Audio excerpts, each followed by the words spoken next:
હિન્દુ શાસ્ત્રની અંદર હોલિકા દહનનું અત્યંત મહત્વ રહેલું છે અને હોલિકાના દહન બાદ જે જ્વાલા હોય છે તેના પરથી આખા વર્ષનું આકલન થતું હોય છે। ત્યારે આપણી સાથે હવામાન નિષ્ણાંત છે, આગાહીકાર છે અમરાલ પટેલ, તેમની સાથે વાતચીત કરીશું। કાકા, હોળીના દિવસે જે જ્વાલા હોય છે તેના પરથી આખા વર્ષનું આકલન થતું હોય છે, એટલે આ વર્ષ કયા પ્રકારની પવનોની દિશા મુજબ કઈ રીતનાનું હોઈ શકે છે? જી આયુષી, પ્રથમ તો આપણે જોઈએ તો હોલિકાનું જે દહન થાય છે અને એ વખતનો પવન જોવાનો મહિમા લગભગ દેશના ઘણા ભાગોમાં થતો હોય છે અને આના ઉપરથી આગામી વર્ષ કેવું આવશે, આગામી ઉનાળો કેવો રહેશે એનું દિગ્દર્શન થતું હોય છે। તે પ્રથમ આપણે હોળીના જે પવનોની દિશા અને એના ખૂણા અંગે જોઈએ તો આઠે દિશાઓ જ્યાં ખૂણા પણ અંદર આવરી લીધા તેનો પવન જોવામાં આવે છે। જો પવન ઉત્તરનો રહેતો હોય તો હોળી ઠંડી તાપીને જાય તો સારું, પણ આ વખતની હોળી વિશ્વ દિન નિમિત્તે એટલે સૂર્ય ઉત્તર ગોળાર્ધમાં આવે છે ત્યારે આવે છે, તેના કારણે લગભગ પશ્ચિમનો પવન ફૂંકાવાની શક્યતા છે, પશ્ચિમનો ઉત્તરનો અને તેની વચ્ચેનો। એટલે આ વખતની જે છે એ ઉનાળુ પવન વાય તો ઋતુ નિમિત્ત જાણવી। એટલે હોળી લગભગ ક્યારેક ફેબ્રુઆરીમાં આવતી હોય છે, ક્યારેક માર્ચમાં આવતી હોય છે અને આ વખતે વિશ્વ દિન નિમિત્તે આવતી હોવાથી તેનું દિગ્દર્શન બહુ સારી રીતે થશે। ઉત્તરનો પવન વાય તો હોળી ઠંડી તાપીને જાય તો સારું।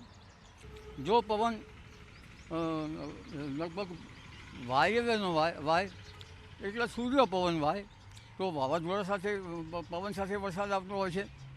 જો વરસાદ પશ્ચિમનો થાય તો વાડી સુકાય નહીં અને પશ્ચિમનો પવન સારો ગણાય છે। જો નૈઋત્યનો પવન વાય તો નૈઋત્યના પવનમાંથી વરસાદ સાધારણ થાય છે અને વરસાદ વહેલો થાય છે, પરંતુ આ ઈસવી જો દક્ષિણ દિશાનો પવન થાય તો સર્વદા નિશ્ચિત છે। આ પવનને ગતિવિધિના કારણે પછી દુકાળ પડવાનો સંભવ રહેશે અને અગ્નિખૂણાનો પવન વાય તો તેમાં પણ લગભગ નિશ્ચિત છે અને વરસ સારું આવતું નથી, પરંતુ તે પછી જો લગભગ ઈશાનનો પવન વાય તો પણ હોળી ઠંડી તાપીને જાય તો સારું રહે। આમ આઠે દિવસના પવન જોવાની એની એક આ રીત છે।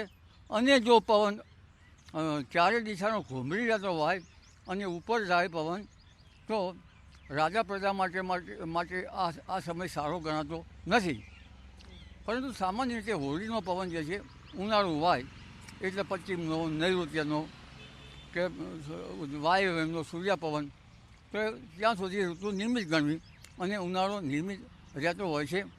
આવી પવનની દિગ્દર્શન છે। પણ હોળીના દિવસે સૂર્યાસ્ત વખતે એક બીજો યોગ પણ જોવામાં આવે છે।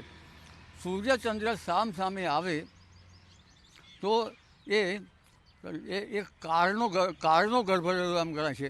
એટલે ચૈત્ર, વૈશાખ, જેઠ લગભગ આ બધી પૂનમોમાં આનો અત્યારથી જ હોળીના દિવસથી ચારે પૂનમનો આ સૂર્યચંદ્રની સ્થિતિ જોવામાં આવે છે અને આ ચારે પૈકીમાં જો સૂર્યચંદ્ર સામે સ્થિતિમાં દોષે એટલે સામસામા જણાય તો એ દુકાળ પડવાની શક્યતા રહેતી હોય છે। એમ સૂર્યનું ગતિવિધિ એટલે કે સૂર્ય જો હિન્દ મહાસાગર ઉપર એની ગતિવિધિ હોય તો પવનની વરાળ વધારે થાય અને બાષ્પ વધારે થતાં વરસ સારું આવે। એટલે સૂર્યચંદ્રની ગતિને વૈજ્ઞાનિક અનુમોદન, ખગોળનું અનુમોદન અહીં આપ્યું છે એવું ગણી શકાય છે।